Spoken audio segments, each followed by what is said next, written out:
Hello everybody, James here, Storytime with Dutch Mantell, episode 171. My printer died, so I'm going to be looking off to the other end of my screen to read all the stuff.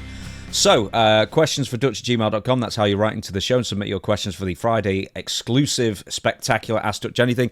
And Dirty Dutch Mantell with 2 L's at gmail.com is the email you use to contact Dutch, try and get some signed stuff out of him, books, WCW trading cards, whatnot. And also, if you follow Dutch Mantell on Facebook, you may well also be in line to place a bid for an auction that Dutch is going to be holding soon enough for one of his signed Zeb Colter figures. And that's the first.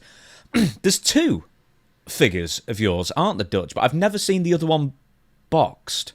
Like where you're wearing like a dark blue gilet and like a red shirt.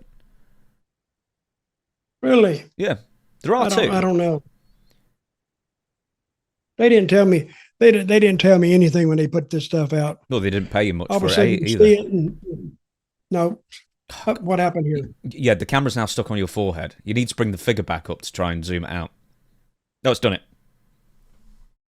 There it is. Okay. All right. So, we're through I am ready to talk today. We have got a lot to talk about, and we're going to get straight into it. So before we obviously talk about the headline, and that's the whole Pat McAfee situation, we have to actually go back to last Monday's Raw, which we record on a Monday, so it's 7 days old, but it is quite, relevant at this point. Stephanie McMahon's return. Yep. Why? I've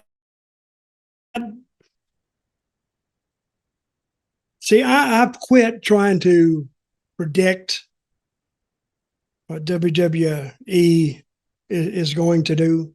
And somebody wrote me, and I think it was you, but I wanted to know what I thought about it. So when I see Stephanie in the ring, it kind of gets my attention because,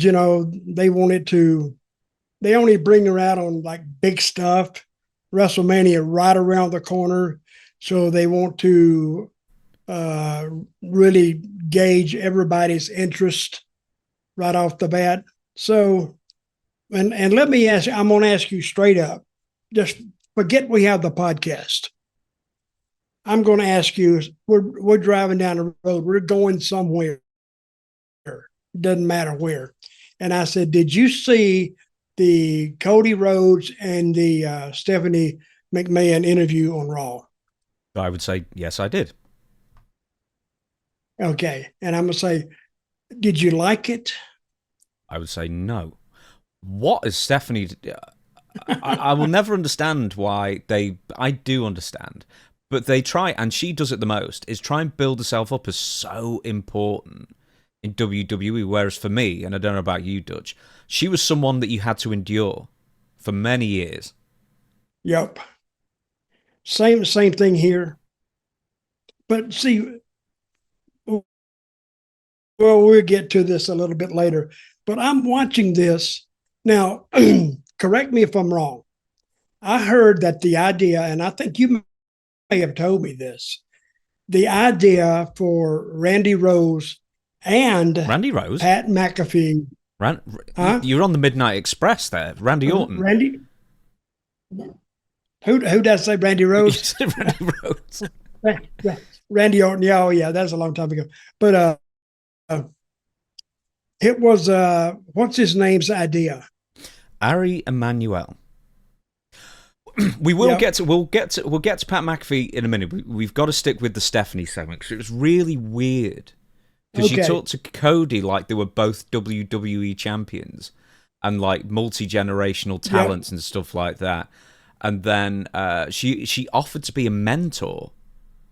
And like instead of Cody Rhodes like slapping his knee and laughing and walking off, he kind of like considered it. And it's like, ooh, yeah, that's not the bad idea. Why do they keep trotting Stephanie out? Okay, did you like the interview? Oh, God, no. I thought it made Cody look like an idiot. Well, first of all, I don't like the way, and I love Cody to death, but I don't like the way he does interviews. I just don't, for some reason. I don't even like the way he dresses with the vest on, and I don't get that. Of course, it's not up to me. They're not aiming it at me. I I understand that. But I thought him and nothing wrong with the interview. The interview was fine. But I'm thinking, you know, Stephanie is, how long has she been on that TV? 20 years? Yeah, she was gone for a few years, and then she left WWE when Vince returned, I think. Do you remember? So he retired for a few months, and then he came back, and WWE allegedly always knew that he was going to come back, and it was a fake retirement. And then when Vince left again, she started reappearing, but only for the most part at like major pay-per-views or PLEs. So she'd welcome people to WrestleMania or something, or she appeared at that Saturday night's main event where she was going to get inducted into the WWE Hall of Fame.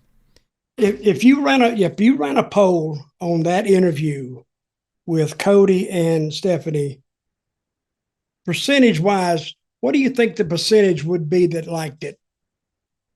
I don't know, 25% or something. Here's the thing. Let me ask you this. Put Steve Austin in Cody Rhodes' position and Stephanie McMahon slapped him. Do you think Austin would have said thank you at the end of it? No. He'd have stunned her and left her laying and have a beer and laugh his way out of the ring. That would be the way he would have handled it. But I'm watching it and I don't know, I've seen it before. I've seen it all. This is almost like a rerun. I could almost tell you what they're going to do. And wrestling fans have watched a lot more wrestling than I have. All these shows I've been on, the live shows that I've actually worked on, wrestled on, guess how many of the matches I actually watched? Probably none, but you did tell everybody else to watch them. I did? Well, that's the famous story with Steve Austin. No, I was telling young guys. Yeah. Oh, I did. I did tell him that. But I told him that. This is in my defense. He was still green. He needed to watch everything that was watchable. But see, I'd already been through that. That's what they used to tell me. Watch all these matches, kid. Watch them all. And I would, of course, you can only watch so many, but I watched probably my first 10 years in the business. I watched most of the matches. And that's how I learned. All right, go ahead. Ask me something else. Well, no, it's the same thing. It's not the delivery, although you can argue the delivery. Aside from the fact that it was also in Madison Square Garden, I guess WWE just felt that they had to have a McMahon. Triple H even turned up briefly as well, which he hasn't done in that capacity in quite a while. Just because I guess it's Madison Square Garden, or they feel like they're massively over, or like the show needs it or whatnot. But I just don't get the Cody Rhodes thing of you are the lead babyface.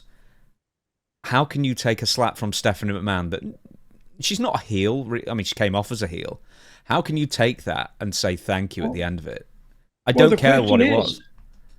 The question is, why would she slap him anyway?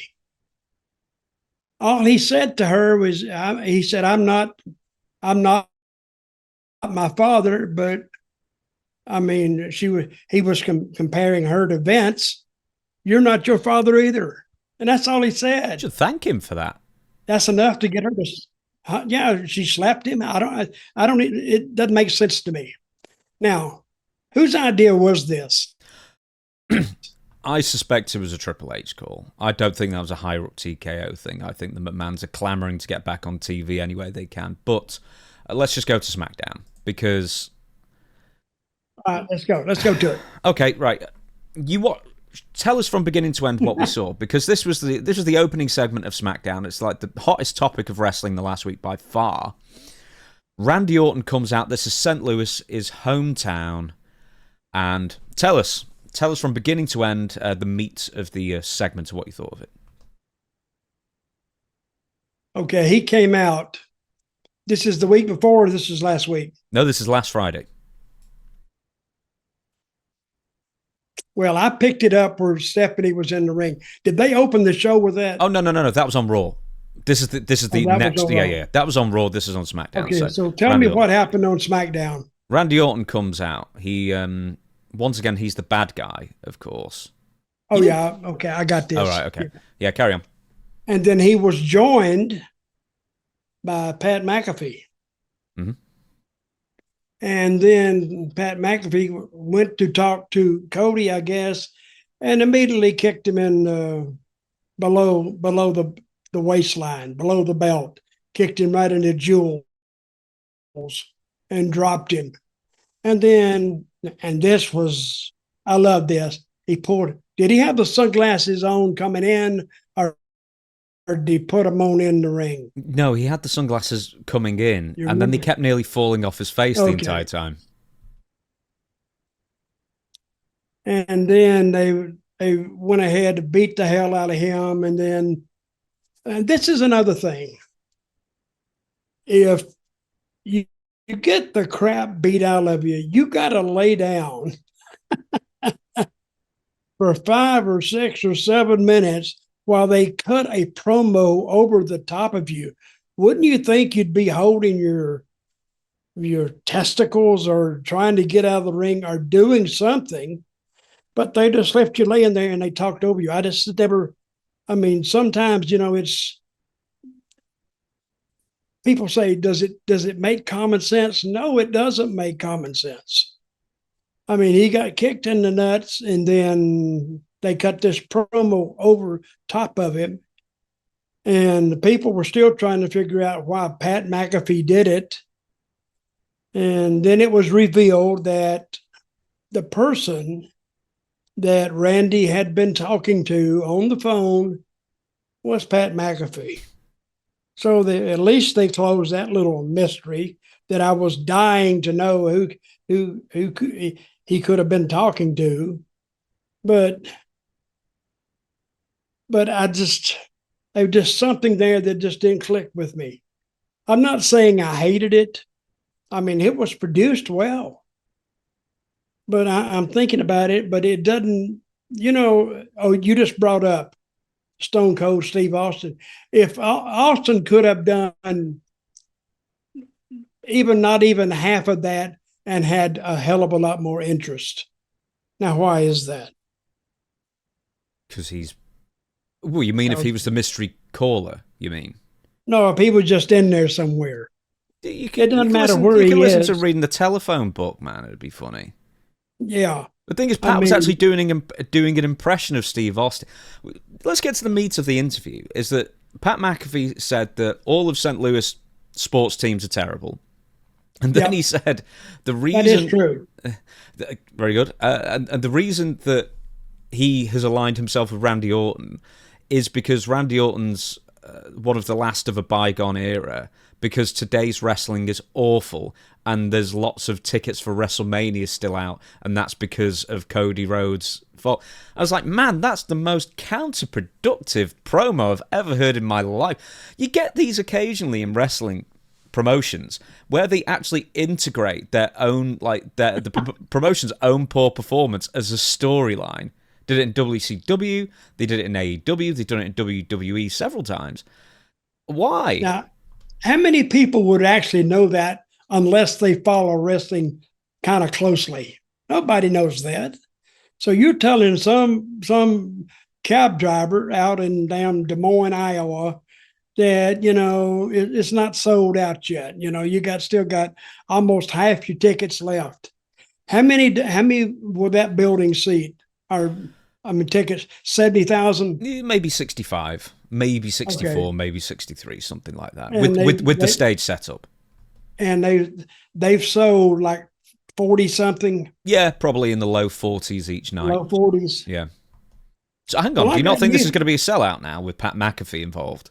Oh yeah, we've got to be, because he's their big hometown boy. But I just don't. You have a creative team. But that doesn't look like the creative team had a lot of input in it. That looks like Ari Emanuel said, hey, put something together. And they went after it. So, I hope it does great. But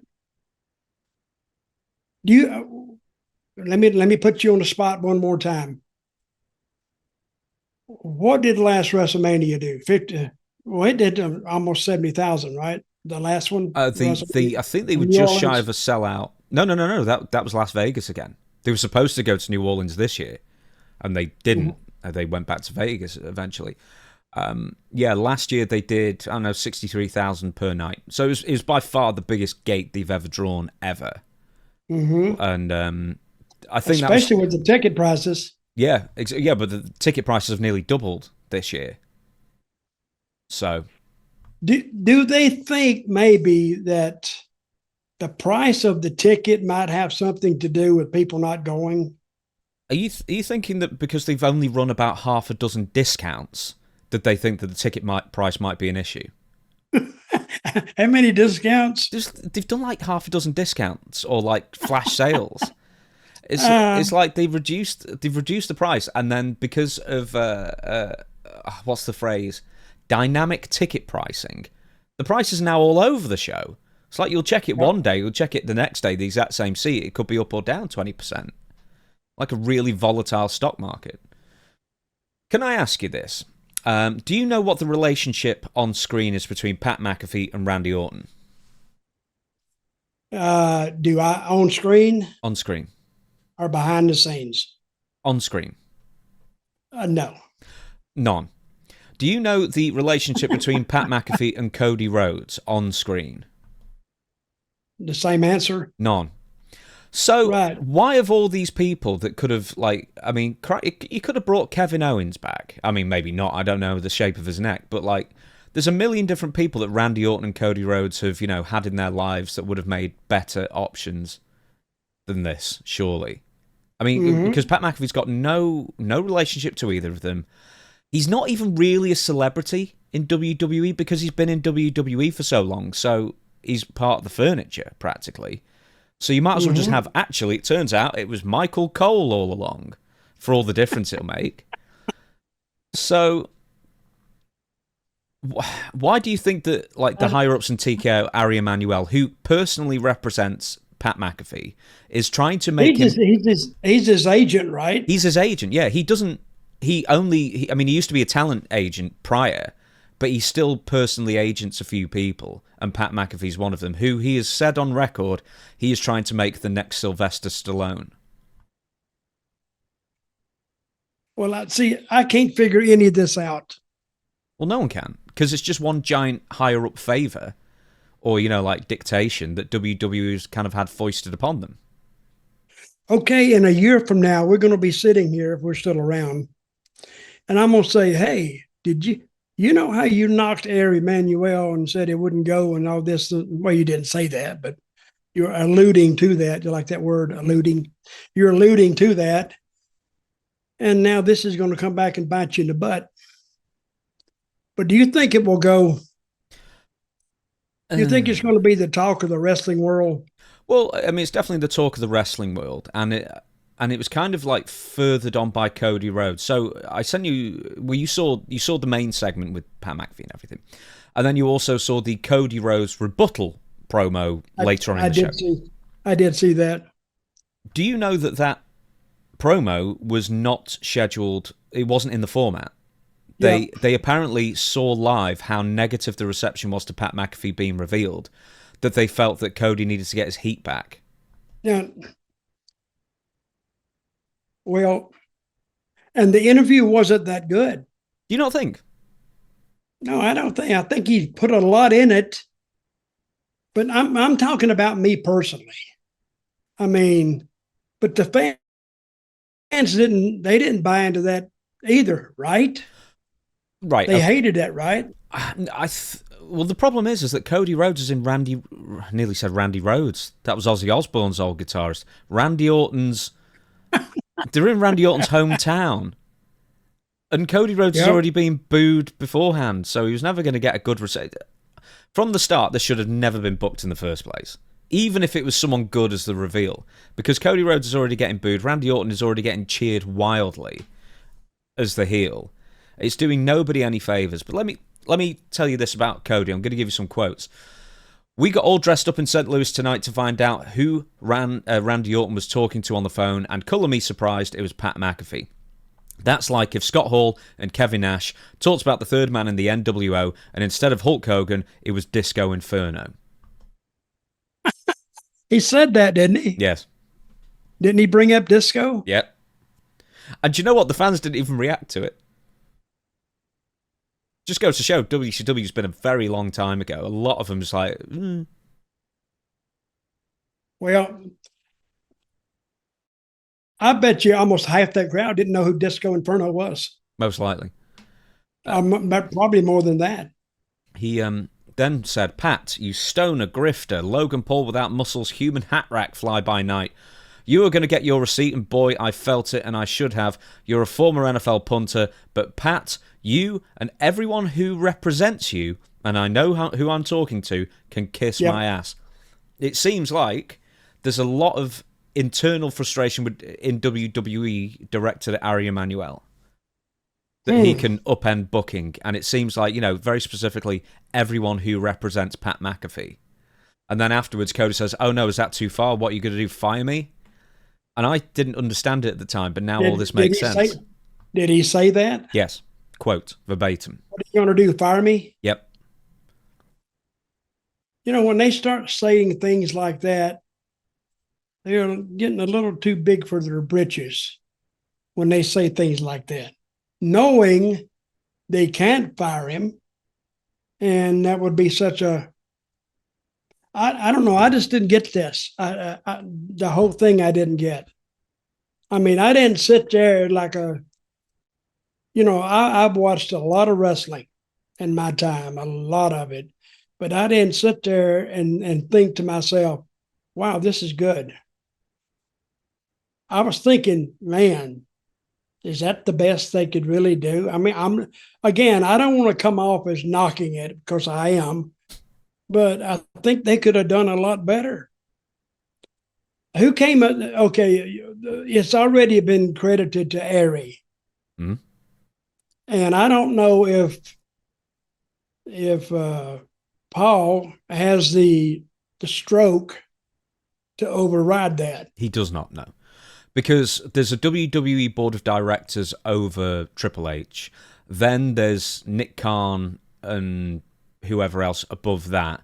Then there's Mark Shapiro. Then there's Ari Emanuel at the very top. Ari Emanuel is several tiers above Triple H in the corporate hierarchy. Well, we'll see how it does. I think WrestleMania it'll do okay just because it's WrestleMania. But I don't. But let me take you now to the actual match. What are they going to do during the match? Pat McAfee is going to adjust his sunglasses 81 times. And then, do you think this is going to be another Travis Scott? But at least we know it's happening this time instead of like The Rock not showing up. Yeah, the last time they were there, that was all out of kilter, out of sync. And I think this one, I don't think it will be out of sync as much, because, they kind of know what they're doing, except for McAfee. He didn't know what he's doing. But we'll see. But I hate to see. Randy Orton is a tremendous talent. Cody's a tremendous talent, except I don't like Cody in the role that he is in. And there's a lot of things, that I just can't put my finger on that's wrong with it. And I don't know if you could say, well, if they fixed this, it'd be better. If they fixed this, it would be better. It started off weird.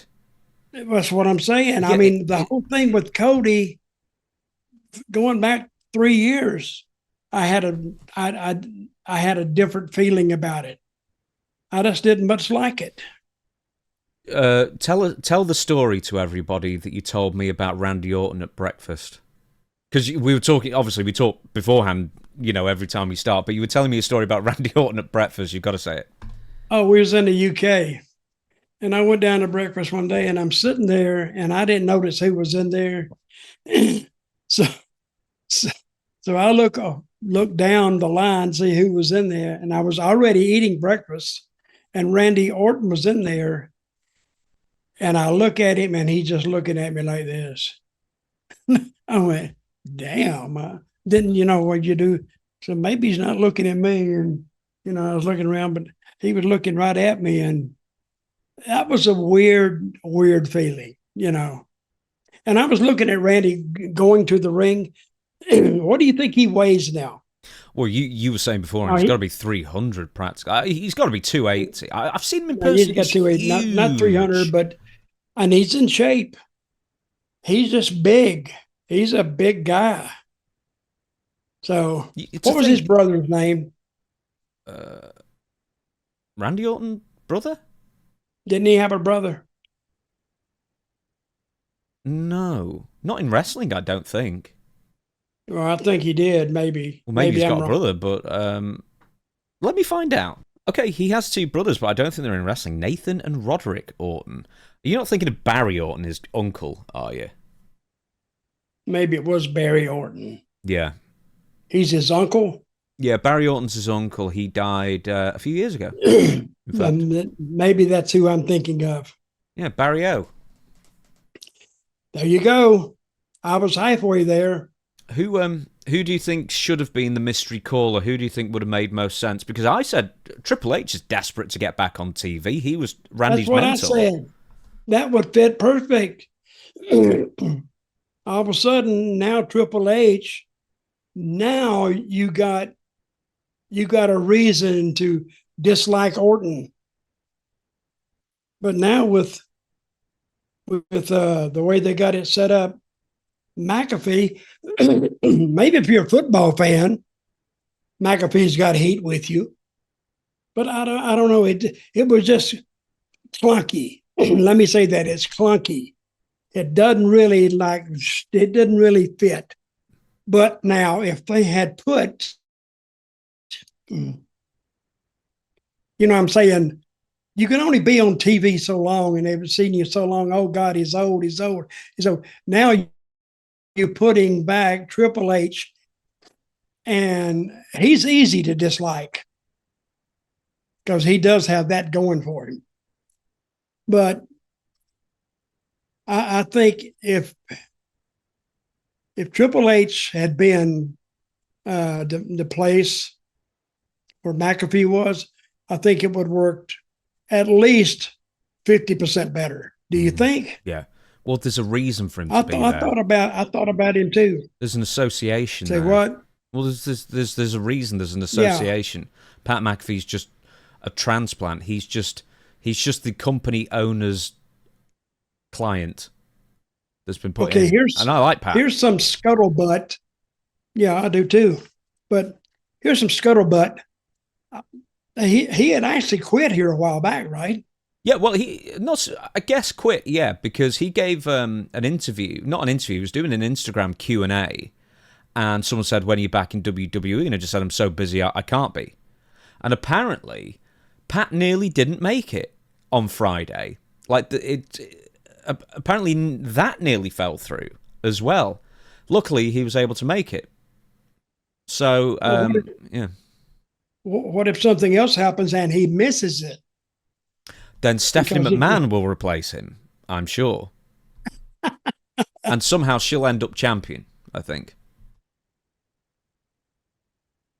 Hey, that would work better because Stephanie is telling Cody's all this stuff, but her husband is working directly against him. It'd work better.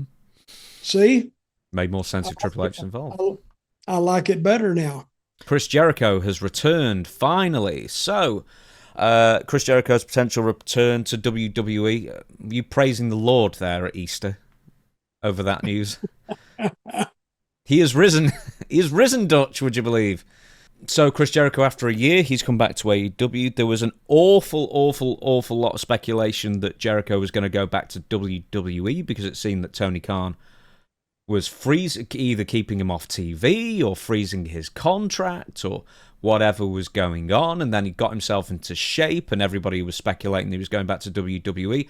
Apparently, WWE had said that they were only interested in Chris Jericho, but only for a retirement run, a Hall of Fame induction, and then you're done. So maybe a year tops. So I don't know, because Jericho's now 55. AEW and Tony Khan, he will pay a lot of money to keep people if he thinks he can. Maybe he doesn't feel like he's done for a year. Maybe he had a lot more time added onto his contract and he's sticking around. What do you think about Jericho staying in AEW then and not WWE? Is that the right decision, or even do you think he had a decision in it? Well, he can do what he wants to do. I don't think he's really ready to hang up the boots, as they say. I think it is. At 55, that's time to step out of the way. And I think that's one of the reasons that's the problems with wrestling now, because these older guys, and I can't complain, but the older guys, they just keep hanging around. And a lot of times that's due to necessity, because the older guys are over. The bookers and the promotion they know what they bring to the table. And yet, sometimes they don't want to give a young guy the reins and say, hey, run with this. But I don't know if it's the right thing or not, but I think that was Chris Jericho's vanity plate showing that he didn't want to quit. He didn't want to step out of the spotlight. So I saw him go in the ring and, call for the music, and he's one of those types who got addicted to his own stuff, and he wants to hear it. Hey, what was the words the words he said was 2 words: I'm home, or I'm back.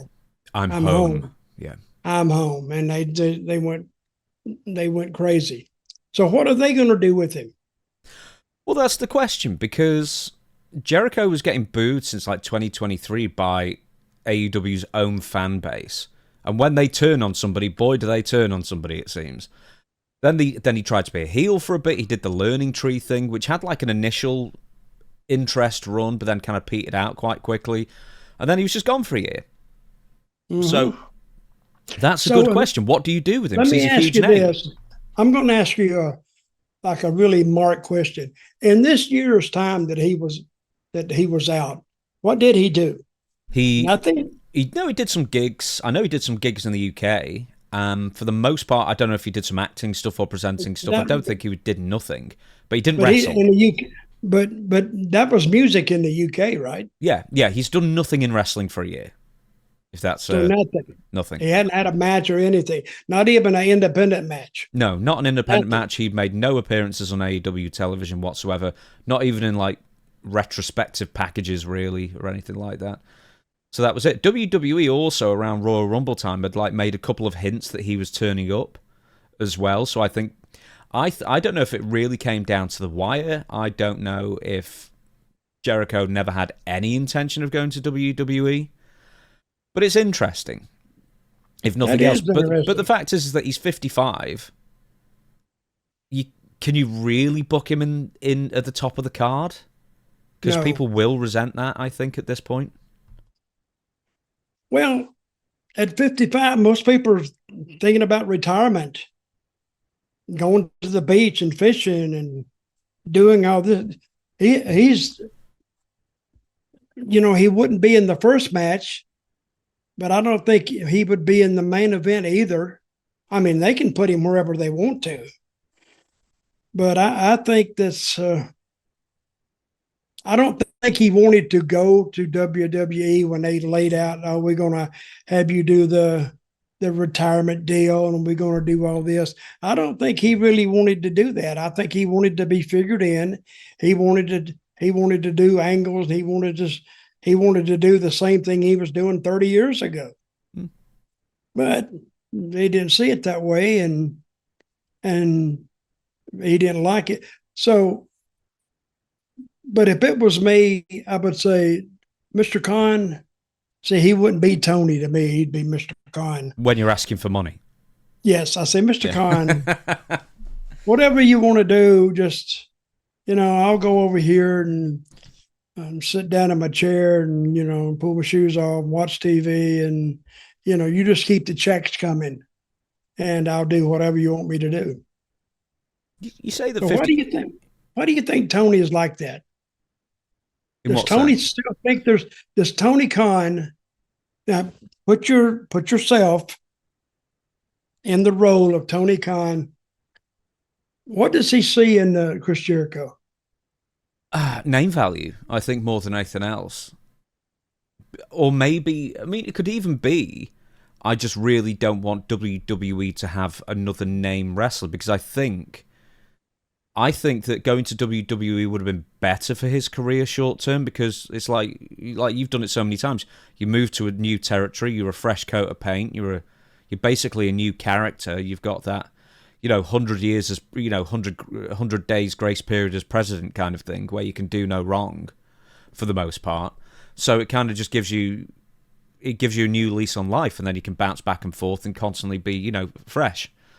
And maybe Tony Khan didn't want WWE to have that for whatever reason. Or maybe he just really likes Chris.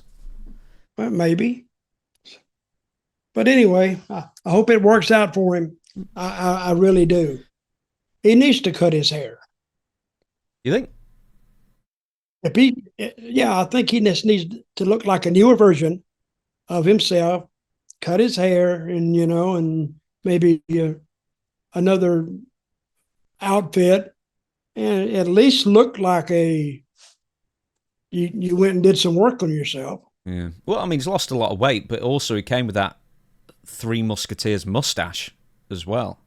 Oh, I was going to bring that up. Where in the hell?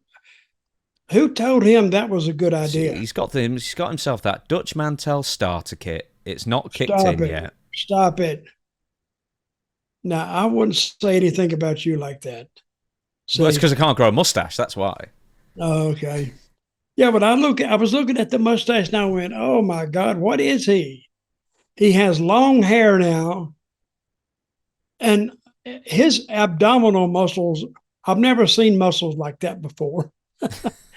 They're around to the side a little bit, and then they go way up, and it just doesn't look like it fits. It looks like they did surgery on him or something. You could have done, because I've seen that with someone else who had a massive belly, but they had the liposuction, and it kind of looked like the abs are too long, and it stretches straight to the rib, across the rib cage kind of thing. But I don't know what he did. No, it did look odd, though. Hey, Terry Funk had liposuction. He did? Yeah. In fact, when you were in WCW in just before, actually, when he was wrestling Ric Flair for those, the I Quit match and everything, the famous one, in '89, he got liposuction because he was like, well, I'm in my 40s, but I want to look TV ready. And that's why he had abs. So he had abs in the late 80s because he got all the fat sucked out of him. So you think Chris did that too? I'm not saying he did that or not. I'm just saying it's possible. Well, I'm saying, but is it a possibility? Well, I mean, anything's possible, yeah. Okay. Hey, but it's not the worst idea. Also, is what I'm saying. If you kind of in late middle age and you're struggling to shift weight, and your job is being topless on television, it's by far the worst thing you could do. Well, you could grow a mustache. Yeah, that's worse. You could grow a mustache. So, all right. So we'll see how he does. Okay. Next question. Yes. Will he be on TV next week? Yeah, he should be. What if he's not, though? They just give him a year off again. That's equally as possible. It is. Okay, continue. You emailed me. What did you email? You sent me some question you wanted to talk about, didn't you? So hang on. It said, ask me this. How much difference was there in wrestling business back when I started as compared to today's product? Oh, yeah. That's a great... I can't remember if I've covered it before. Should we save that for... We'll save that for the questions. We'll open with that for next week. Save that because, I don't think I've ever talked about this before, but you can remember. Have I ever talked about that before? I don't know as a dedicated subject. I mean, we've talked about, the older days a lot and how they differ, but I don't know if it's specifically... I don't think we talked about this. Okay. So, hey, don't miss the show ask Dutch anything because James is going to ask me anything. I will ask you that. I'll ask you one thing. Go ahead. Right, let's go to Mercedes Mone. So we're sticking with AEW. So Mercedes Mone, do you remember last year she had upwards of 12, 13 belts? 13, I think. She has now lost all of them. Okay, wait a minute. What do you mean lost them? She didn't lose them in matches, right? She lost nearly all of them in matches. So you know how she was going across the world in Poland and Denmark and Italy and England and Mexico and all that kind of thing, where she was winning all these belts. She left AEW television back in January, and since then she's been going back to all these countries, losing all the belts back to all these promotions. Which, in fairness to her, we both said at the time that was the least likely outcome. And it turns out she did it, so good for her. I mean, that's good for her, yeah. That was good. And, hell, I kind of liked the idea. I think she should. Did she do interviews in all these different places? Here's the thing. I didn't even realize she was doing it. And I didn't either. And as you know, Dutch, I actually follow the wrestling business quite closely because I have to. I had no idea until a couple of weeks ago. You follow it a lot closer than I do. Yeah, until a couple of weeks ago, I had no idea she was losing all these belts. Well, I wonder how'd you miss that? Because they weren't well publicized at all. Mm-hmm. Because winning them wasn't a big deal. So losing them isn't a big deal. But I think I'm right in saying she has no regular championship belts at all now. Now, what belt did she retain? None. Not even the AEW belt? No. Does she have that? The TBS belt she lost, I'm quite sure. The Ring of Honor belt she lost. CMLL she's lost. All those independent belts she lost. She has lost every single championship in the ring apart from the last one. What about the TNA belt? Did she lose that one too? No, she never would. No, TNA's with WWE. They wouldn't have allowed that. Oh, okay. All right. So anyway, apparently in her blog or whatever, Mercedes revealed that she opted to vacate her last championship, the APAC Women's Championship, due to the promotion not having the budget to fly her out to Malaysia and its refusal to work with other promotions, claiming that while it was a tough decision to let go of the title, she went ahead with it as it didn't align with her vision. Didn't align with her vision. I don't know what that means. What does that mean? I don't know. Why didn't you say I couldn't be bothered getting on a flight to Malaysia? I would have respected that. Let me ask you this. Where is Malaysia? Isn't it like the Philippines? Yeah, it's kind of That's exactly what I was going to say. Around the Philippines, like lower East Asia, somewhere north of Australasia, I think. Some guy was telling me a story about the Philippines or something, and I think when you get sentenced, you don't go to prison. Say you go to court for something, but they don't send you to prison. They give you lashes. I think it's in Malaysia. It depends where it is. I mean, because like a lot of countries around there, they beat the living hell out of those people. My God, actually when they do that, they got about 2,000 people that lines up to see it. You might as well make a sport out of it. Yeah, but also with quite a lot of the countries around there, like drug trafficking and child molestation is immediate death sentence. Like absolutely no mercy. The promoter of this Malaysian, I guess, championship went on social media. It's called Shaukat. Says, I woke up 3 hours of sleep to a flood of text questions, so let me say this clearly. I have nothing but respect for Mercedes Mone. She is a global star, blah, blah, blah. I do not blame her for the situation, and I appreciate the opportunity we had to work together. But the public narrative being pushed does not fully reflect what actually happened. We did try. We did explore... Oh, stupid adverts has moved the thing.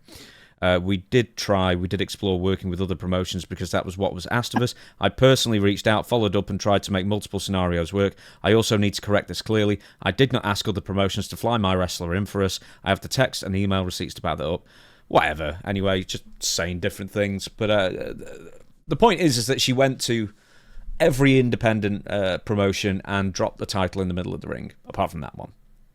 Which I think is to be commended, but also at the same time, she's not been on AEW TV since January. And I'm wondering, why couldn't you have done both at the same time? Because AEW schedule isn't very demanding. They could have made a big deal out of that. I've heard going all over the world. And that would have made AEW look better if they weren't in some really crappy arenas that you had 14 people sitting out there. They'd have to be more than that. But they could have made that work. Couldn't they have had like a Mone report every week saying, this just in, Mone's lost another title in Poland? They could have had an announcer out there, and then Mone come out there and just slap him, and I'll read this, and run him off. So, just so she knows, she went on to lose the Rev Pro title to Alex Windsor, the AEW TBS Championship to Willow Nightingale, the CMLL World Championship to Persephone, the Bestia Women's Championship to Swan, the EWA Women's title to Mila Schmidt, Body Slam title to Alexis Falcon, PTW to Diana Strong, and the WPW Women's Championship to Jody Threat or Treat. I haven't got my glasses on. I can't tell if there's a H sneaking in there. So there you go. I think that's Jody Threat. Jody Threat. It's probably Jody Treat wouldn't be as good, I don't think. Okay. So there you go. That's the Mone report for you, Dutch, and she'll be back on TV, no doubt, fairly soon, crying about losing all the titles. And then where do you go from that? It's like, hey, do you remember all those belts I won? Well, I lost them all. Yeah. Now, her closet was all full of the belts. Now she opens it up. It's just like a few hangers, and they're all gone. So, but anyway, I kind of like that angle because it's new. You can do anything with it you want. And I'd never heard of it before. And that is rare. That is rare in wrestling, for them to have something new that you've never quite heard of. It's been done. Not where Ultimo Dragon was most famous for it. What did he do? He won a tournament where he won 10 belts, or I think it was maybe it was 11. I can't remember. It's 10 or 11 belts in total in one night. Yeah, but he already had. Sorry, he won 8 belts in one night, and then he won 2 or 3 more. So he was like the most decorated wrestling champion of all time at one point, briefly. And what's his name? Ultimo Dragon. Still wrestles, but that was in 96. Okay, I think you're going to have to prove that to me. How? I don't know. That's up to you. I'll send you a picture. Okay. I'll send you a picture of me with the word proof written on my hand. How about that? Okay. Hey, I'll be waiting on it right here. Okay, so next, here we go. Next up, Jake Hager to Powerslap.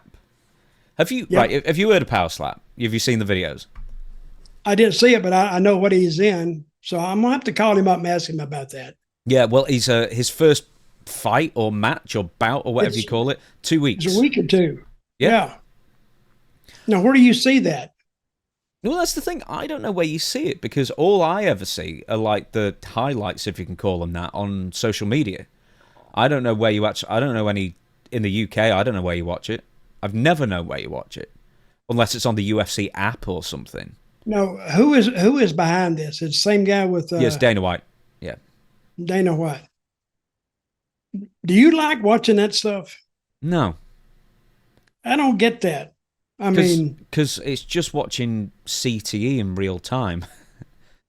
Like, it's. I don't know. I don't even like the knockouts. I don't even like the highlight reels. There's something about getting knocked out for sport when you can't defend yourself that's just a bit icky. Mm-hmm. What do you think? I agree. Ask me would I do it. Would you do it? I mean, would you do it if it was only one-sided? Oh, if I could slap somebody? And then walk off? No, I'd be afraid I'd hit them and walk off, and then they'd follow me and beat the crap out. I'd be saying, stop, stop, stop. But no, But if you slap somebody right here, right on you really you can knock them out. One time I was in WWE, and it was Rusev with his girl. What was her name? Lana, yeah. and she was going to do a deal where she would slap me. And she says, "I'll slap you like this." I said, "Oh no, this is me being an idiot." I said, "No, slap me." She said, "Really?" I said, "Yeah, slap me. I don't want it to look, I'd rather for it to be a little stiff than look like crap." She said, "Are you sure?" I said, "Yeah, hit me." You know what she did? She almost, I swear to God, almost knocked me out because she hit me right on this ear. And if Jack hadn't been there, I think I'd at least took a knee.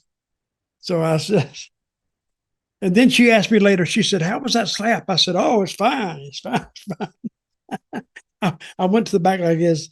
Jeez. But I told her it was, my macho self. You can hit me. My God, she hit me. So she's a pretty strong girl too. Maybe she should be in Powerslap. No kidding. She had a pretty good slap. She did. And I wonder if Rusev ever took one of those slaps. Oh, you never know in the heat of an argument. Who knows? Well, you never know. I'll but I like that girl. She was a nice lady to me. Yeah, I'm gonna read this. Jake Hager inks a deal with Powerslap, so guest appearing on TMZ's Inside the Ring podcast. Jake Hager, formerly known as Jack Swagger, he broke the news that he signed a 6-appearance deal with Powerslap, which is owned by UFC CEO Dana White. I've got a question for you. You know how Eric Bischoff and co. I've got this Real American Freestyle thing. I would have thought that might have been up Jake Hager's street more if he wanted to do some physical stuff and whatnot. But then I guess that you'd really have to train for that, whereas the Powerslap, you kind of don't really. I mean, how do you train for Powerslap? How do you? Well, hell, you could go into a bar and do a Powerslap. Just slap me. Maybe. Yeah, you would have to train, even though you said it would be more down his alley to get in that freestyle stuff. Well, yeah, because he was a pretty elite amateur wrestler back in the day, wasn't he? Oh yeah, he was All-American. I think he was All-American twice in wrestling. Jake's a pretty big kid. He's not a kid anymore. He's about 6'6". And you would meet him, you would never know he had just a mean bone in his body, because he's just a friendly guy. So yeah, he was at University of Oklahoma, which is noted for its amateur wrestling programs. That's where Danny Hodge came out of Oklahoma too. That's why he was and there was a few more pro wrestlers that came out of Oklahoma. The Briscoe brothers, they came out, and some more. So it had a hell of a wrestling program there. And Jake Hager, I still like Jack Swagger better, but Jake Hager was All-American there, I think. Or he told me he was. I never really checked behind him. Hell, he could tell me anything going down the road. I said, whatever. I wasn't going to look it up anyway. But he was tough in the ring. April 17th in Las Vegas is when he's going to make his debut. So I think we're going to have to watch that as it happens. Oh, we'll have to watch that. And what if he gets knocked out? I think he's got 5 more appearances. You see him get knocked out 5 more times. He's got 5 more appearances to get knocked out. No, the first one, he won't get knocked out. What do you think they're going to put him against, like a tomato can then? Someone who's terrible? They'll put him against a job slapper. Yeah, really. They'll put him a guy that, you just blow on him and he falls over. But no, they're not stupid. They will build him up and to go after one of their top guys, and he'll probably end up putting him over, and then he's back to his moving company.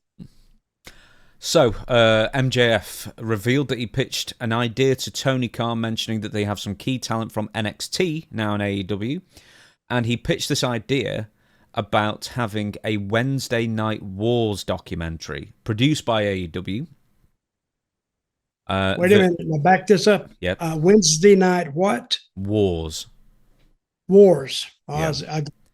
So I guess this is relating to when AEW and NXT were going head-to-head for the first couple of years. And this is what MJF said. We literally won, and we have guys that work in our company now that were on the other side. It would be sick. You can sit down Adam Cole, Roderick Strong, Kyle O'Reilly, and Swerve Strickland. You know all these guys that are on the other side of the war. You can't sit down Bobby Fish, unfortunately. I mean, folks, where's the lie? He said, borrowing Fish's infamous quote. A few months before AEW Dynamite made its debut on TNT, WWE announced that NXT would be moving to the USA Network on Wednesday nights, competing head-to-head with Dynamite, etc., etc., etc. WWE chose to move NXT to Tuesday nights, where it has remained ever since in 2021. Would you be interested in watching that, Dutch? Maybe. What night is it on? Well, no, it's just pitched. It was a documentary series. It's not even been done, but... Okay, why is the show different? Because they had all those guys on there? No, they're saying that they could record a documentary series because they've got a lot of former NXT talent in AEW. A documentary series about AEW versus NXT. Well, maybe. Probably not, though. Nah, probably not. No. Just reading it out there just sounds really boring. NXT, like... I was never enthralled with the AEW versus NXT thing in the first place. I was never enthralled when it was happening. Well, if it was in baseball, it's like you got... It's like it's A ball. Not even double A. It's A ball. So in wrestling fans, I don't think they would be interested in that. Actually, I think there's too much wrestling on TV anyway. Yeah. To tell you the truth. The thing is that Monday Night Wars thing that WWE produced. I mean, like, history's always written by the winners kind of thing. Mm-hmm. And that documentary series was absolutely full of lies as well. So it's like... It's not even an independent documentary, so what's the point? If it was like independent and, you could actually, look at it with an unbiased eye kind of thing, that'd be one thing. But it's like But I felt the same way with WWE and the Monday Night Wars. You want the winners to give their side of the story, or their version of events. But how would you look at wrestling unbiased? You can't do it. You cover your left eye. And one ear. Like this. Yeah, you cover your left eye and your right ear. Yeah. Then you could be unbiased. Yeah, probably so. Right, let's move on. Sorry. Okay. No, carry on. Go ahead. It's fine. I was desperate. I'm following you. I was desperate to get off that topic. Janel Grant, further allegations, and John Laurinaitis responds. So this is one of the biggest news stories of the week, Dutch. So there was a declaration. Wait, he responded? Oh, John Laurinaitis has responded. Yeah, so Mr. McMahon has not. WWE has not responded. So, So anyway, just so everybody knows, Janel Grant, I mean, obviously a couple of years ago, we all know this, got rid of Vince McMahon from WWE, essentially, with a civil lawsuit, lots of allegations directed towards him and the company and some other people that remain nameless, and then some people ended up getting named later, like Brock Lesnar. Anyway, there's been another kind of revised declaration being put forth in Janel Grant and her legal team's, how would you say it, like attempt to stop this case from going to arbitration. So they're doing their best through all these documents to make it seem that Janel Grant signed this non-disclosure agreement under duress, or that the non-disclosure agreement should be null and void because it was covering up illegal activity. Okay, who is trying to stop it? stop it. Well, I mean, obviously, WWE and Vince McMahon are trying to stop a lawsuit entirely. Janel Grant and her legal team are trying to stop the case going to arbitration. Okay. So that is confusing, but go ahead. Okay, so 40 pages this was. Adds in a few different interesting snippets.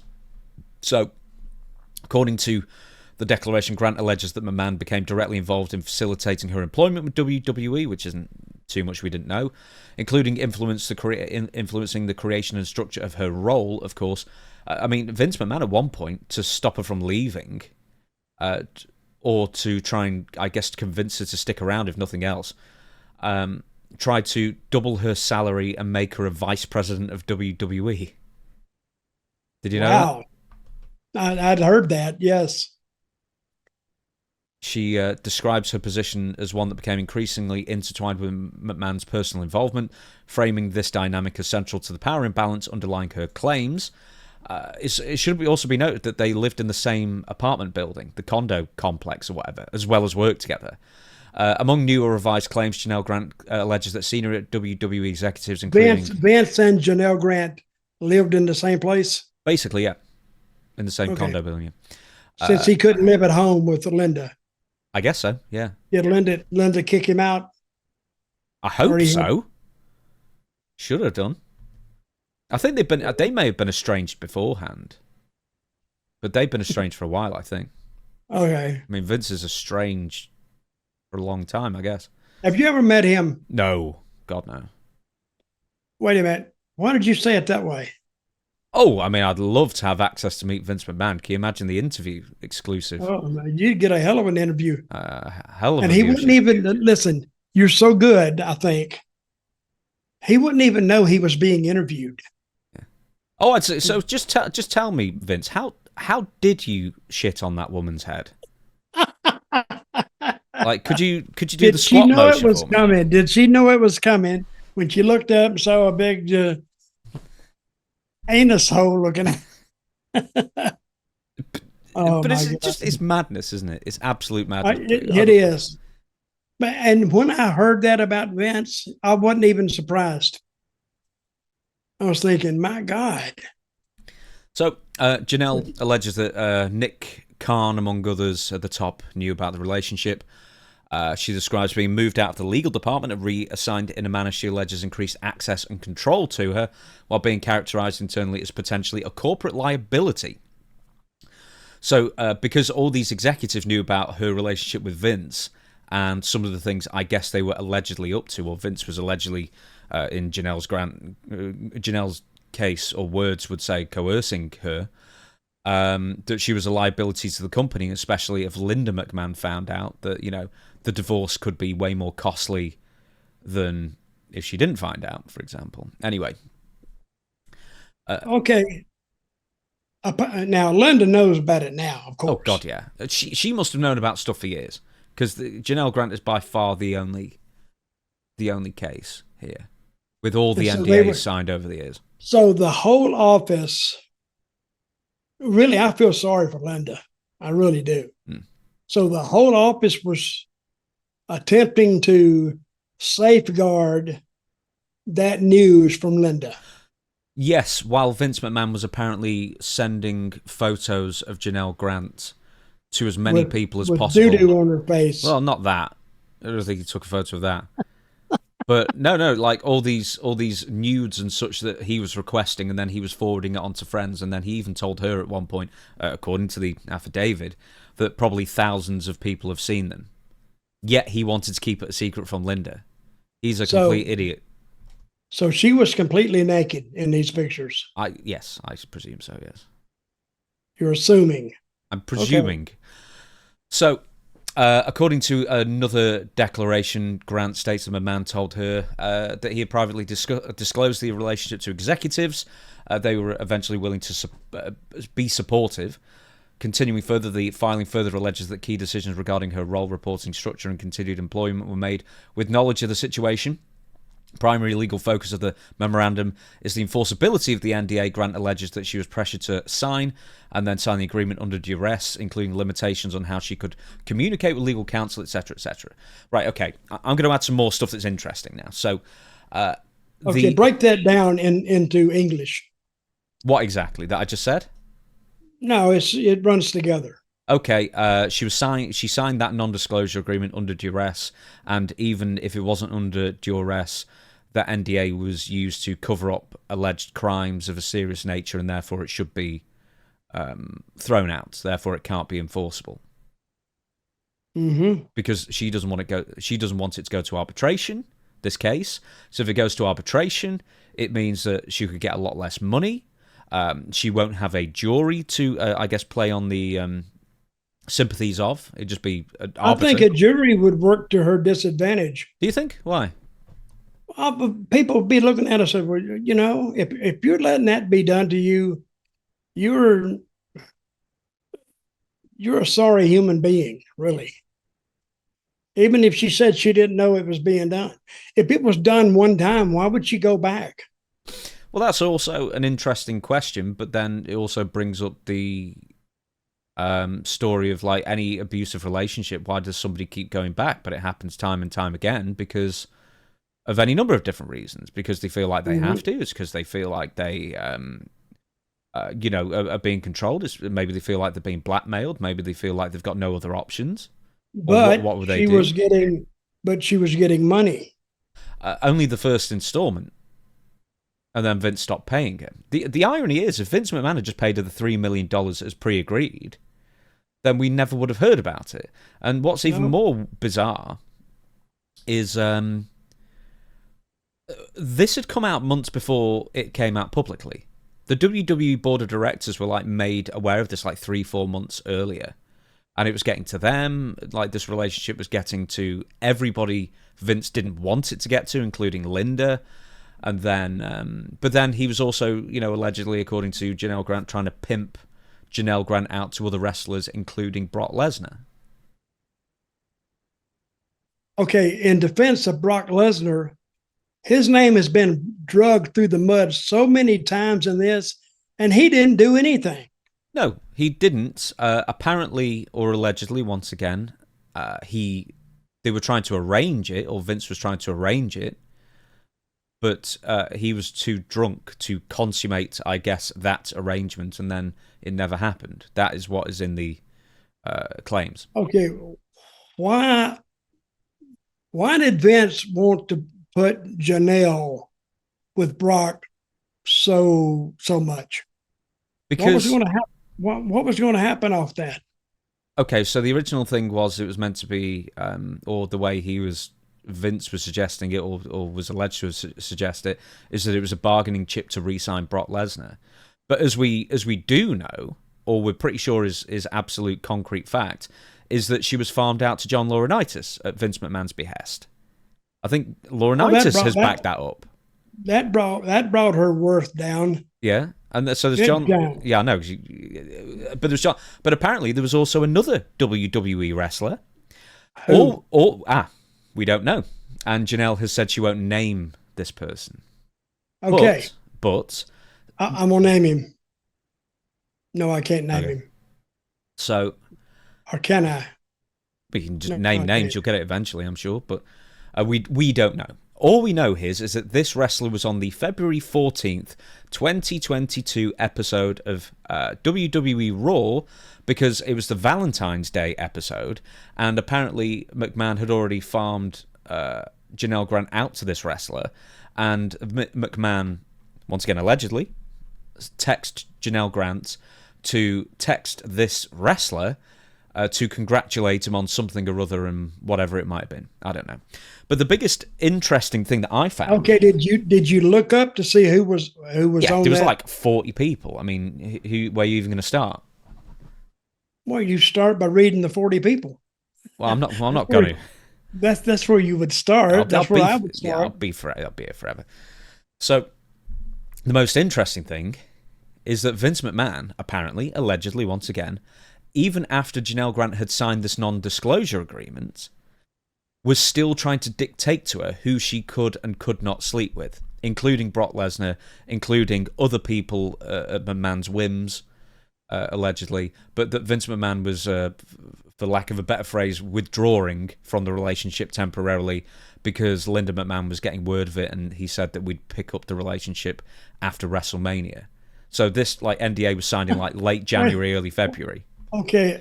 Him and Linda weren't getting along. Yes. Vince and Linda. I suspect so. She was getting wind of it, that this was going on. So he was going to slow it down. Mm-hmm.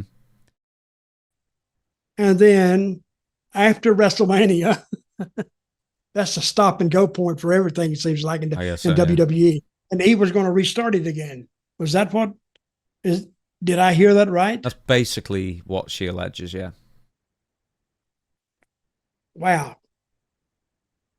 Too much. Anyway, let's get to John Laurinaitis' response.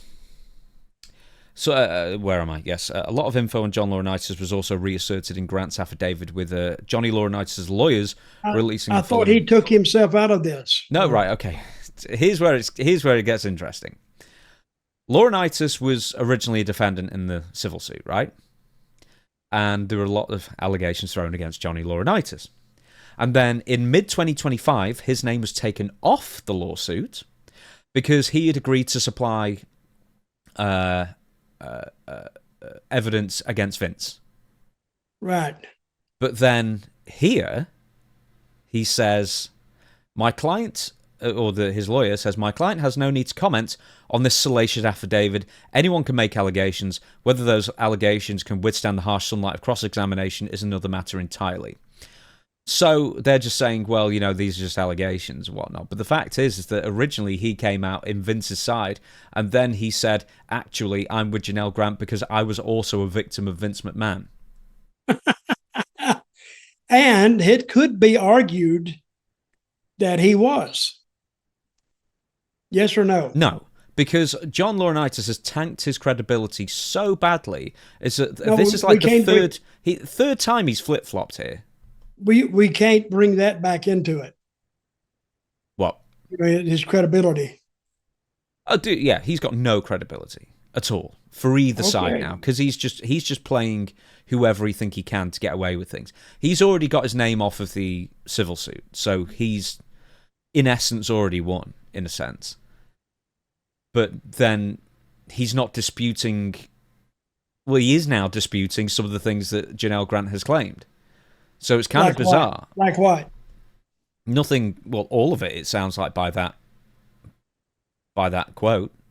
Says anyone can make allegations. Vince did his infamous number 2. That wasn't anything to do with John Laurinaitis. That was some other random dude that he was with. And it wasn't with Brock because he didn't have nothing to do with her. No. Sexually. No. So we don't know who that dude was. No, I don't know if it was was it like a physio or something like that? I can't remember. We don't know the name of the person.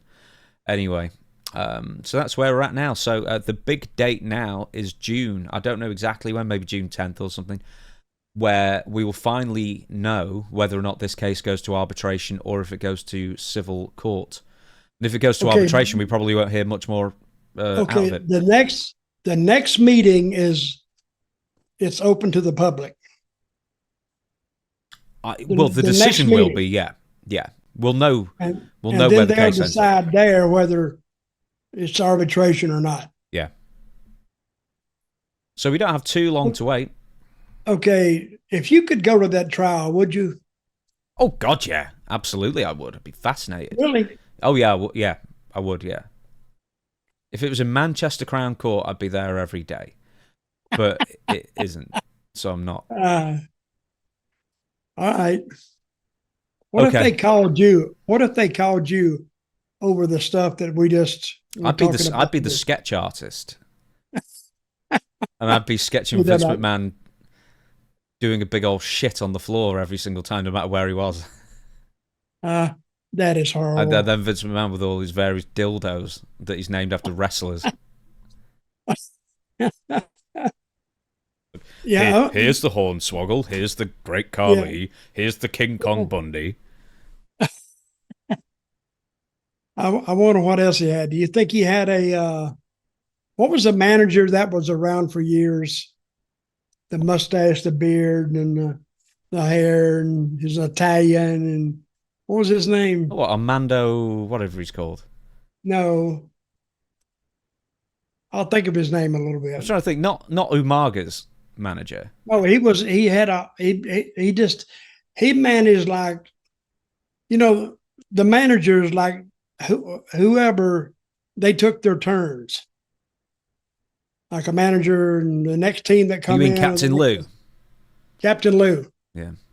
So that one's got safety pins stuck out of it. I would I would have loved to hear his testimony on anything. Just see what he would say. Well, if nothing else, we're going to see what happens in June, and we'll be right here for it. And what's the date?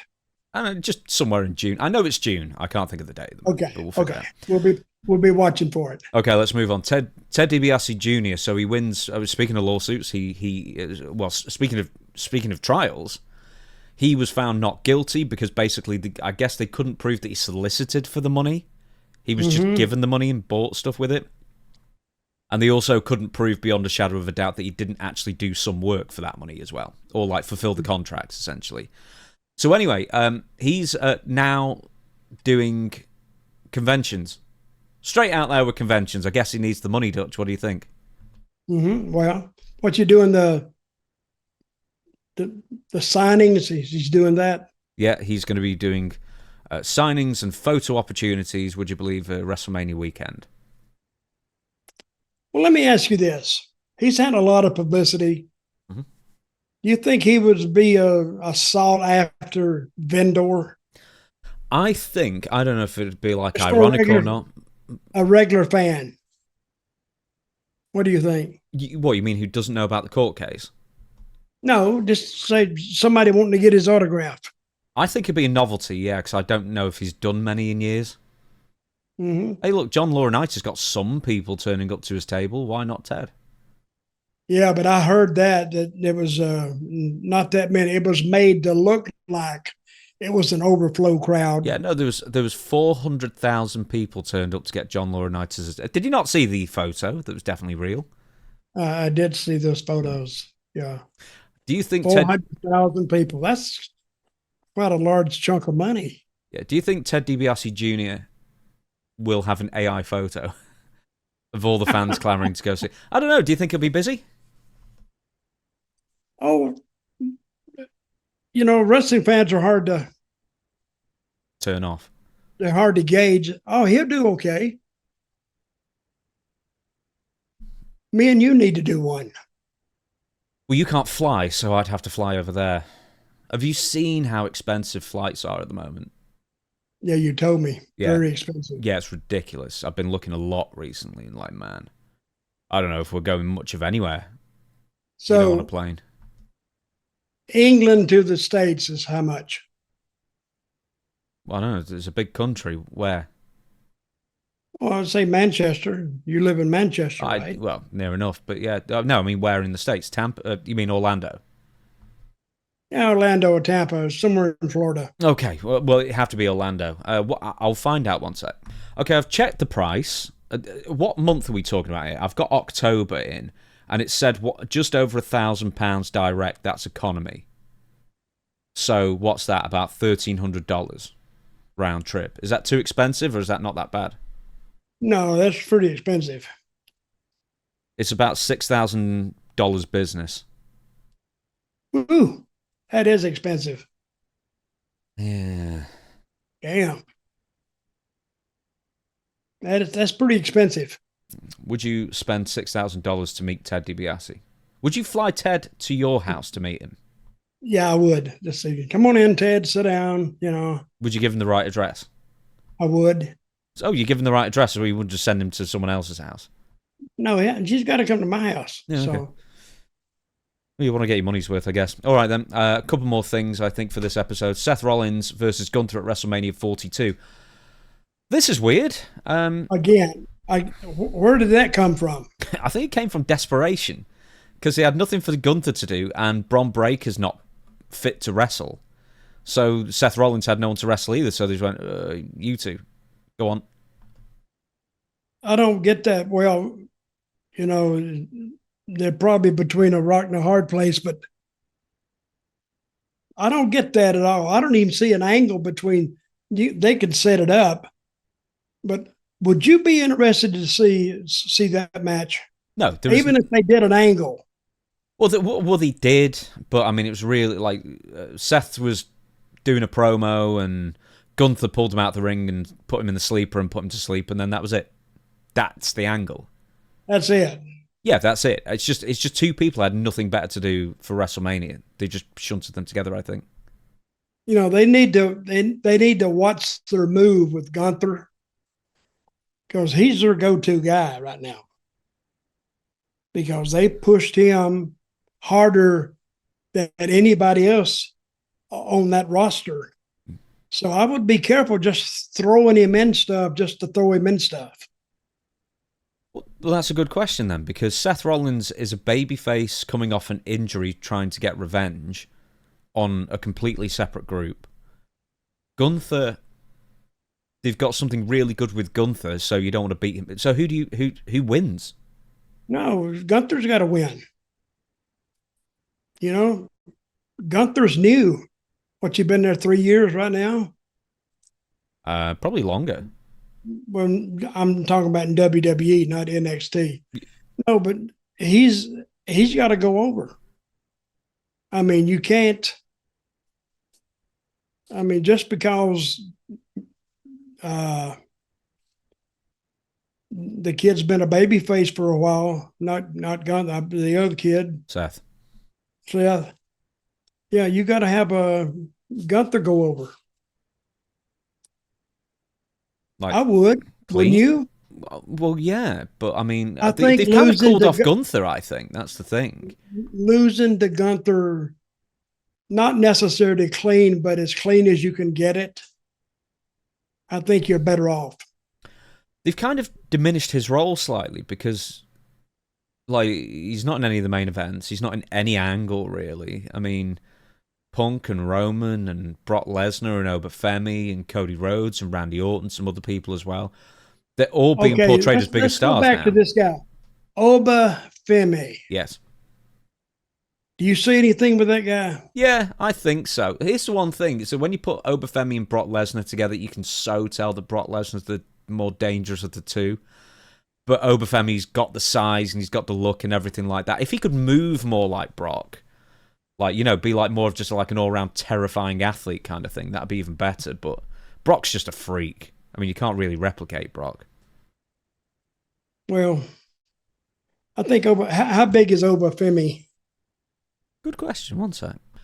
He is billed at 6'6", so he's probably more like a real 6'4", or maybe 6'4.5" or something like that. Here's the thing, though, is that who else on the roster now? Because I think he's going to win. I think Obafemi will beat Brock Lesnar, or if he doesn't beat him here, he'll beat him before Brock retires. Brock's looking to retire, apparently, allegedly, in 2026. And you kind of need that next big monster. So, I mean, I don't see any problem here. I think Oba should win. Or are you just not feeling it? Oh, no, I'm not feeling it, because look at the athleticism that Brock brought with him. And he's a tough son of a gun. Is Obafemi tough? I mean, legitimately tough? I don't know much of his background. Okay, so I would say that Brock, you had more in the tank with Brock than you have with Obafemi. He was a I shot think putter. Obafemi he's still, to me, he's still training. Is what he's doing. Yeah, but you know what? Sometimes you just got to, like, with WWE these days, man, you've got to have been wrestling 20 years before they even have a look at you. Sometimes you just need to throw younger people out there and say, just go get it, just do it. I'm agreeing. But you're comparing Obafemi, that's why you say his name? Yeah. Obafemi, with Brock Lesnar. There is no comparison, really. I don't think there is. Well, who could... over the years, who could soundly beat Brock Lesnar? Do you think, who could you buy as being a threat to Brock Lesnar? Only a few people like Kurt Angle. Undertaker did very well with that kind of, but like who else could you have looked at and thought, yeah, in a pro wrestling sense, he could stand up to Brock Lesnar? Well, I'd have to have a roster in front of me because they're just all names. They run together right Kit now. Wilson. Oh, he'd do it. Yeah, I think he'd do it. Oh, yeah. Pat McAfee. Hey, Disco Inferno. Yes. He could do it. Yeah, and he's not busy. You can get him out there. So McAfee could kick him in the jewels and take him down. Yeah, he could do that. Let's listen, what do you think legitimately now? What if we went to Titan Towers? Well, it's closed. They closed that one. They've moved. Okay. But say, let's go to, we'll call it Titan Towers anyway. We'll go there and we're in charge of creative for 2 weeks. I don't think we could do much worse. And who's in charge of, I don't think Triple H is in charge of creative. Well, ultimately, no, it's Ari Emanuel who's in charge of creative if he wants to be. What I'm saying is, what does he know about writing wrestling and making a compelling storyline, or he can just see it in nothing? Probably. Let me ask you this: what happened to Chelsea Green? They do anything with her? No, she's been injured for a while, but they've been keeping her on TV for the most part. I think there's a lot of money in that girl. Mm-hmm. I really do. Michael Hayes doesn't. I wonder why. Seemed like she'd be right down Michael's alley. I don't know. I love that girl. Right, we've got a couple more things and we're going to leave it there. Goldberg still griping. A comment came up during a meet and greet with Goldberg when a fan brought up an incident with Goldberg directly, and the fan asked Goldberg or said to Goldberg that the WWE cutting off his mic at Saturday night's main event during his farewell speech had angered him, the fan. And Goldberg said the following sarcastically, "Yeah, what do you think it did for me? It made me real happy. It shows what disrespect they have for me," is what Goldberg said. The conversation then veered towards pinning blame elsewhere, and Goldberg said before agreeing when the fan called Triple H a jackass, he replied 100%. Then after taking a photo with the fan, Goldberg said not to worry about Triple H based on what happened at Saturday night's main event in July 2025. And the veteran said, "I ain't worried about nothing. Could have shown a little respect, though." So he's still a bit bummed out with that, I guess. Well, he's a Bret Hart in the making. You mean a malcontent? The way they treated that guy, I don't think was... It may have got a little testy at the end, but I don't think he has any complaints over the money that he made. So, right. If he listens to this show, I'm gonna tell him that you told me to say all this stuff. We're gonna leave it there because I've just realised there's one more thing we need to mention. So before we the Hogan trailer has just come out as we're recording this. We'll watch that together on the show if you wish. But before we get to that, Billy Jack Haynes is going to stand trial for murdering his wife. So, February 2024, William Albert Haynes III, also known as Billy Jack Haynes, was charged with second-degree murder, plus unlawful use of a weapon for allegedly shooting and killing his wife, Jeanette Beecraft. Later, Haynes was deemed unfit. What did he use? Shotgun, I think. He shot her? Yeah, I think he shot her. I'm pretty sure he shot her. I'll double check. I didn't think he shot her. I think he shot one set. Yeah, I've just double checked. Yeah, he did shoot his wife. Yeah. Wow. But she had dementia, right? Yeah. So I mean, that's not a reason, but... Well, it is actually the reason he's trying to use, saying that it was a mercy killing, essentially. The woman was 20 years older than him, I think, and it turned out that she was his best friend's mother. And when his friend died, he married the mother, maybe 15 years older, but something like that, which is kind of bizarre in itself. And then he was deemed unfit because he was crazy, like, so he couldn't stand trial. And now, after over 2 years at this point, it has now been deemed that he is fit for trial. So I wonder what changed. What happened? It was a good question. I mean, he's either fit for trial or he's not. And wait a minute, it's his condition when he did it, not what he is now. Well, maybe he was faking it. Maybe you think he was faking dementia or being crazy or whatever. I'm going to tell you, if they crazy. call me as a witness, Billy Jack Haynes is out there, brother. He is really, really out there. Nice guy, but don't make him mad. Because he's very violent. Where did you work with him again? Was it WCW or somewhere else? Yeah, I was with him in WCW. Just always, did he always exhibit the signs of just being a bit unstable? I remember he was there. I forgot who I was with, and somebody says, "Oh, one of the guys that, like, he would run the town. You know, he would set the towns up and all." He said, "Hey, let's do Billy Jack. Let's do Billy. Let's rib him." And I went. Me and Black Bart both at the same time said, "No, don't say anything to him." Why? He get mad? I said, "Get mad. He'll get more than mad. He'll beat the hell out of you is what he'll do." And the guy, he never heard it. I said, if you want to stay healthy, don't do anything around him like you want to kid around, because he's not the kidding kind, and he's not. Yeah, he also ended up being a wacky conspiracy theorist, claiming that like Vince McMahon had an affair with Chris Benoit's wife and had a son and stuff, and also that he was part of like some really famous murders, when like anybody with like any research skills whatsoever can see that he was 1,000 miles away wrestling somewhere else that night. You know, he's just absolutely radio rental. He's absolutely mad as a he's gone, brother. He's when I say something, he's out there. He is really, he's gone. Like you said, he's not there.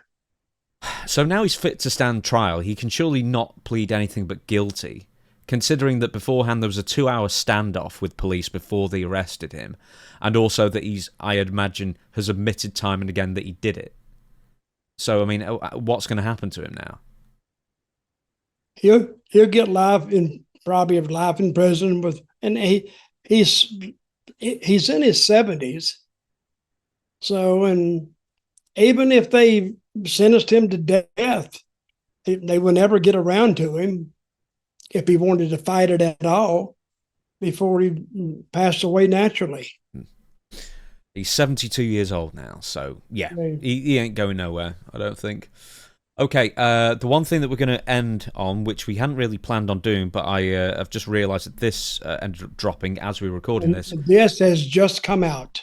Yeah, so just over an hour ago, as we record this, is the Hulk Hogan Netflix trailer. So we're going to watch it together. We're going to have to blur it all out for the YouTube version, but we'll have it on. And we may have to take this out of the YouTube version if there's like music and stuff, but we'll see how far we get. One sec. Here we go.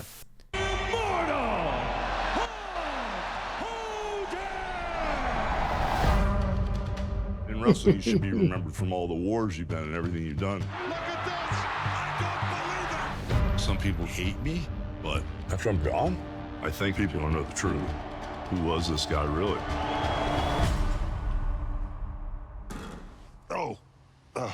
So he's just in the gym now, that's the hardest aching. part, standing up.